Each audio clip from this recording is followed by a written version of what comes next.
If you have the patience for a slow, dated movie, Bullitt has a lot to offer.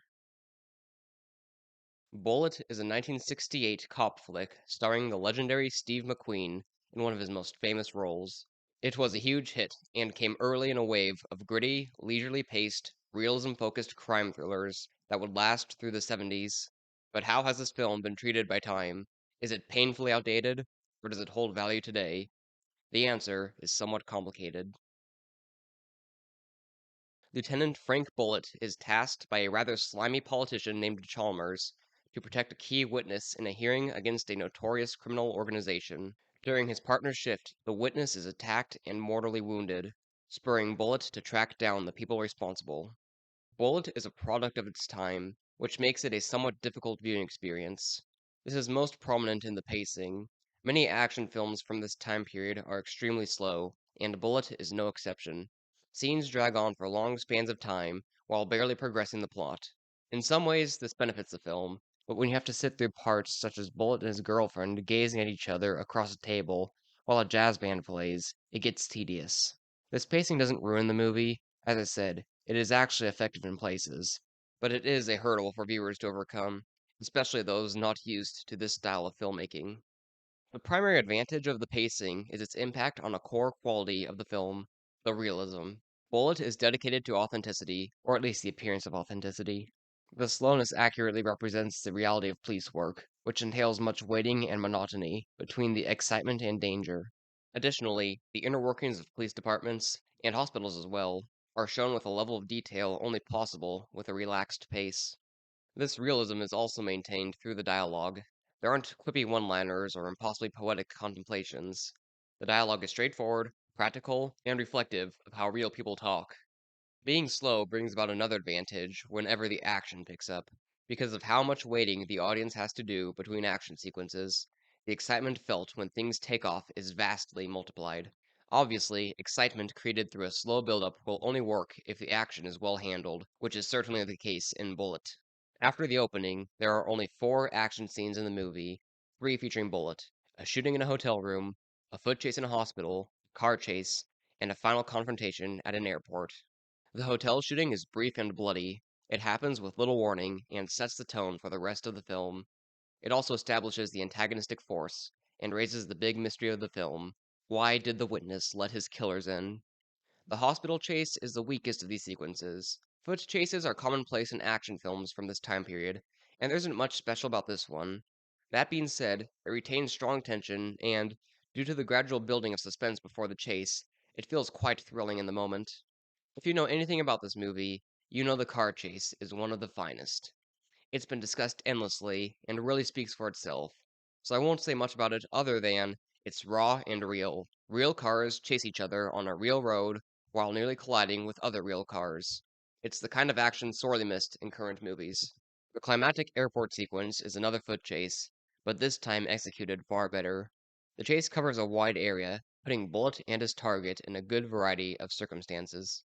The two rivals take the advantage from each other throughout, keeping the fairly long scene fresh and interesting.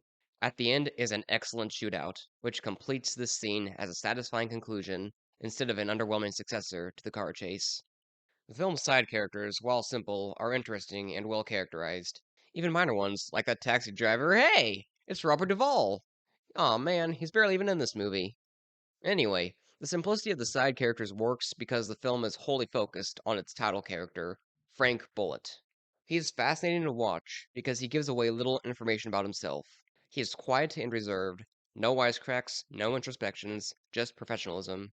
The audience learns practically nothing about Bullitt's history or his thoughts or feelings beyond what can be loosely guessed by his reactions to events. Despite this, he is also greatly humanized. The film makes a significant effort to show him in his private, ordinary life. The key component of this character's success is, naturally, Steve McQueen. He radiates a down-to-earth coolness in every shot. We don't ever get a look into his mind, but it's clear he is continually thinking about something far deeper than his immediate work. Thematically, Bullitt is a difficult film to read. It clearly has something to say, but what that may be is not obvious. The best clues the film gives are its ironic conclusion, which I will not spoil, a dramatic exchange between Bullitt and his girlfriend Kathy, and the poster's tagline. The exchange with the girlfriend plays out as the typical, "How can you do this job without becoming a monster?" conversation, which writers always throw into action movies in a half hearted attempt to make them look deeper than "good guy shoots the bad guys." I refuse to believe Bullitt is this shallow.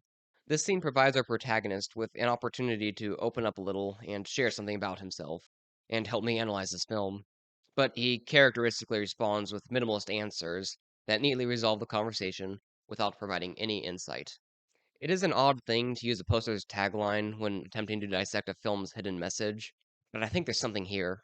Most posters for movies like this have a cheesy, over the top tagline expressing how cool and tough the hero is. Now, here's what Bullett's tagline says: "The word cop isn't written all over him. Something more puzzling is." What on earth does that mean? If you want my interpretation, this film is an exploration of what it really means to be a good cop. It achieves this by informing the audience early on that Bullitt has a reputation for being great at his job, without showing anything to support this. The audience immediately accepts this because he's played by Steve McQueen. Thanks to this setup, the audience will watch the rest of the film with the subconscious expectation that, through Frank Bullitt, they will be shown the qualities of a good cop. This positive reputation is why Chalmers chooses Bullitt to protect his witness, a choice he later comes to regret. Chalmers thinks that good cop means a useful tool. He expects Bullitt to comply with every one of his demands. He is sorely disappointed. Early into the film, Kathy shows interest in Bullitt's work, insisting that it means as much to her as him, and is given no information in return. When she finally is let in on his work, she is horrified by what she sees, and fears the depravity Bullitt has to face will erode his humanity. In reality, Frank Bullitt is not who Chalmers or Kathy expect nor want him to be. He serves justice, not his superiors, and he will defy orders in the pursuit of it. He is capable of and unfazed by violence. If he wasn't, he would be a weak, unreliable cop. But this capacity for brutality does not make him inhuman. We don't get a look into his psyche, but he clearly does not revel in bloodshed nor seek it out. And, when he is forced to kill, it clearly weighs on him. Bullitt is a good cop not because he follows orders or because he's peaceful by nature, but because he is willing and able to do whatever it takes to uphold the law and bring justice to those who break it, no matter who or what stands in his way. And how does this connect to the cryptic tagline? The word cop is not written all over Frank Bullitt because he does not match anyone's preconception of what a cop should be. Many aspects of Bullitt have not aged well, making it a difficult film for modern viewers to watch. But if you can put up with, or enjoy, a slow, dry, stylized movie, Bullitt will reward your patience. Personally, I will take a sluggish but intelligent film that prioritizes the quality of action over a fast, brainless, non-stop action movie any day.